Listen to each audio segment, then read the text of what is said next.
സൗഖ്യമാക്കുവാൻ നിന്റെ കൈ നീട്ടുന്നതിനാലും നിന്റെ പരിശുദ്ധദാസനായ യേശുവിൻ്റെ നാമത്താൽ അടയാളങ്ങളും അത്ഭുതങ്ങളും ഉണ്ടാകുന്നതിനാലും നിന്റെ വചനം പൂർണ്ണ ധൈര്യത്തോടു കൂടെ പ്രസ്താവിപ്പാൻ നിന്റെ ദാസന്മാർക്ക് കൃപ നൽകണമേ.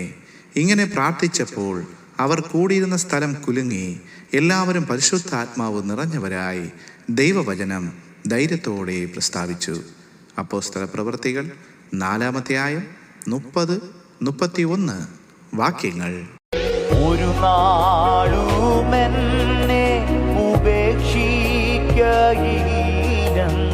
പരമാർത്ഥമായവൻ ചൊല്ലിയിട്ടുണ്ട്. എന്തെല്ലാം വന്നാലും കർത്താവിൻ പിന്നാലെ സന്തോഷമായി